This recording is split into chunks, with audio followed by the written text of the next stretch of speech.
what is engagement?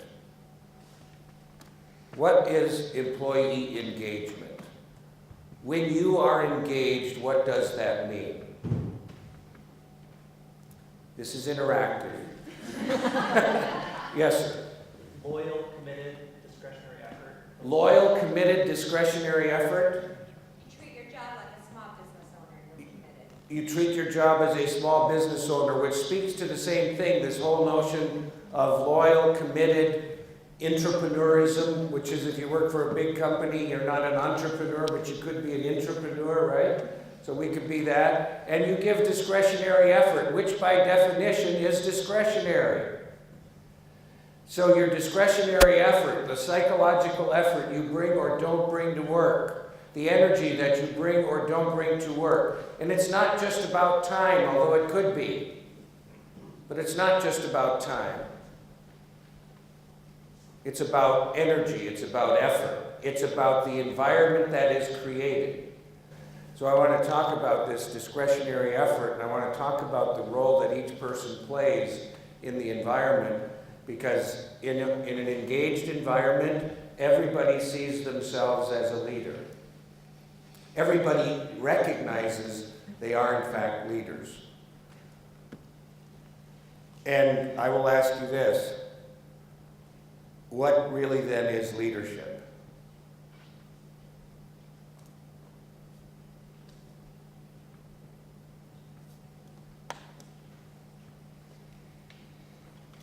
Should I do background music so you can think about this? Na, na, na, na, na, na, na, na. It's about what? How about accountability? It includes accountability, so leadership involves accountability. Risk-taking. Leadership involves inspiration, and we're inspiring people and holding them accountable for what? Performance and results. Yeah, we're looking at ways, in fact, to influence the behavior of a person, right? So would you agree that leadership is all about influencing? So leadership is all about influencing. We inspire, we motivate, we set vision, we establish common goals. We do all these kinds of things, all with the intention of influencing the workforce to be engaged. Right? We want an engaged workforce. So we're trying to influence the workforce. Now, if leadership is about influencing, and it is, what is followership about? It's very Socratic. If leadership is about influencing, what is followership about? Trust. Trust. Learning. Being open to influence.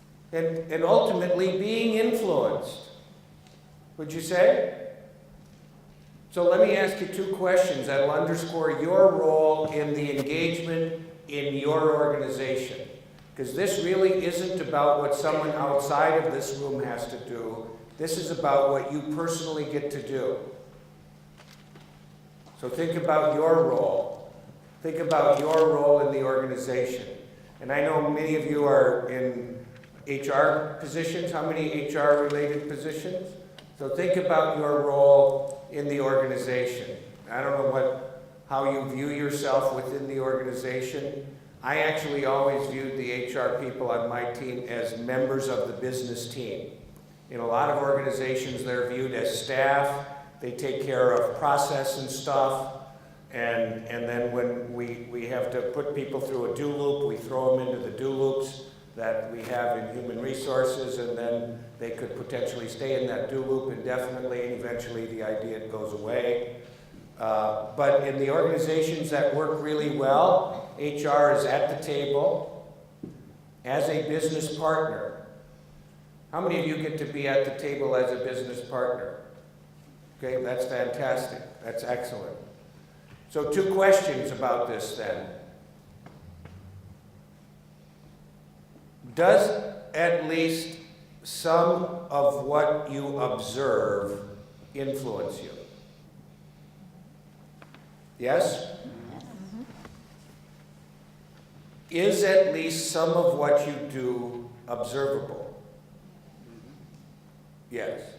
So if some of what we observe influences us, it suggests we are followers because we are being influenced. And if some of what we do is observable, it suggests that we are leaders because people are seeing what we're doing. And we've all heard the cute little phrase, what one does speaks so loudly I can't hear them. So the behavior, it turns out, actually really matters. So all of us are leaders, all of us are followers, and incidentally, with that being the case, I would suggest one thing. If one wants to become a better leader, aka influencer, one might want to choose to become a better follower. Since we will be influenced, why don't we make some choices related to what those influences could be? So deciding what to read, deciding what to watch, deciding who to hang out with. And how many of you have noticed that miserable people hang out together? Have you seen that right in your workplace? A little cluster of misery, they gather together at breaks. They're a little miserable group. They don't even have to talk. They're just like, wow, you're a little miserable bunch, aren't you? Absolutely. Life sucks in my department. And by the way, if you hang out with people who complain, you should ask yourself, I wonder why they include me. Seriously, people who hang out with those who complain aren't uplifters. They just don't know they aren't. So I'm going to share with you a logic chain. I asked for this big prop here.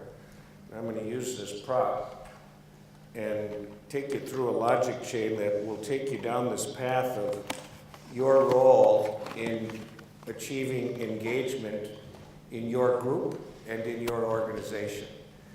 And so we're going to talk about leadership effectiveness, and we're going to talk about relationship effectiveness. So I'm going to write this up, just a little logic chain. So if we think about leadership effectiveness, oh, that's a green, maybe I should get a different color. Can you see it okay? Leadership effectiveness or relationship effectiveness. So how effective I am at relating to others, how effective I am at influencing others, how effective I am at leading others is a function of how effective I am at managing myself. So how well I deal with me has everything to do with how well I influence you. Would you agree with that logic? So how well I deal with me has everything to do with how well I influence you.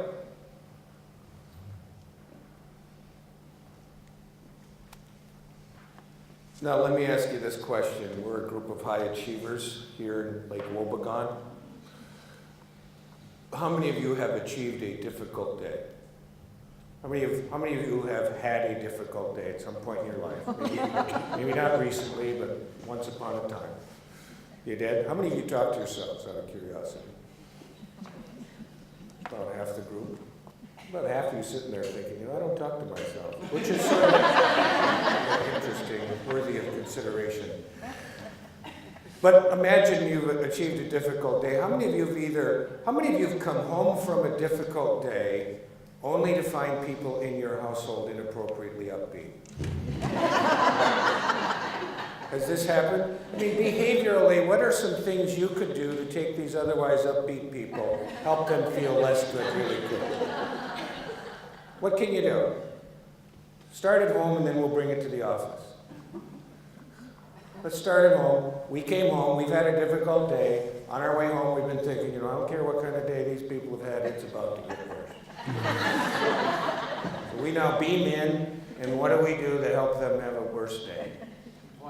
Complain. Yell at them right away. If you start with a yell, start with a complain, that'll almost always do it. How about if you don't want to say anything, is there anything you can do without speaking? Slam doors. Slam a door. What else? Anything else? Tell the kids to take their fun outside. Turn off the TV, what's that? Tell the kids to take their fun outside.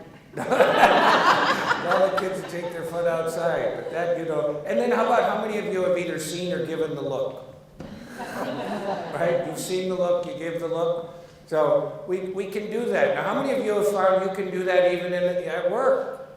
That you can personally change the mood of an entire work group. How many of you have discovered your gift for this? So we all can do that based on what people see us do, how we behave, how we influence them.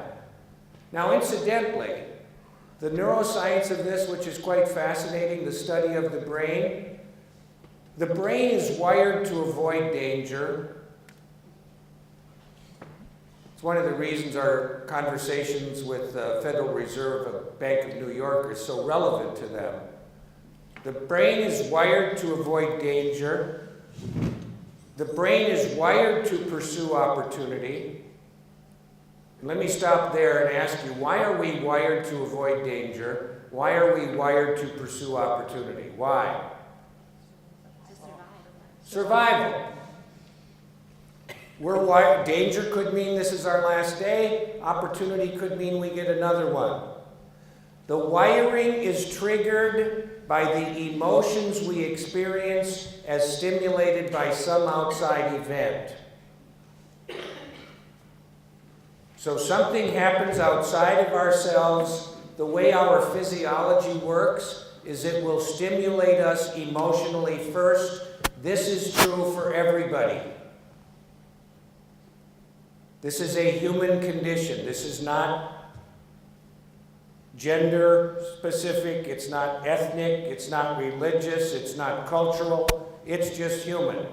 It's the way we're wired. So the wiring is triggered by the emotions we experience. So name some emotions which, if I experience them, could suggest the possibility of danger. If I feel fear, if I feel threatened, if I feel anxiety, if I feel anger. Now sometimes when we get the memo that says we haven't decided completely what we're going to do, we just know we're going to need to do some right-sizing. That's a popular term. We're going to right-size the organization because it appears that the economy, which he will talk about, is uncertain, which I actually am an expert on uncertainty. I don't know what's going to happen. So when people want to talk to somebody who doesn't know what's going to happen, they call me. I literally got a call by the Associated Press a couple years ago. They said, "You the guy that doesn't know what's going to happen?" I said, "I am your guy." I am your guy. So the issue isn't predicting the future, it's dealing with the future. But you get that memo. Memo says we're going to have to make some right sizing here. It will affect your department. We don't know specifically who in the department, but you'll be part of the group. Your group will be part of it. Now, some of the emotions one might experience when reading that memo, artfully written, might include what? How might one feel reading that memo? One might feel threatened. One might feel in danger. One might feel fear. Or how about this? We got a memo, we've just had record profits, we haven't decided exactly how much more we're going to give you, but we know we're going to pay out substantial bonuses.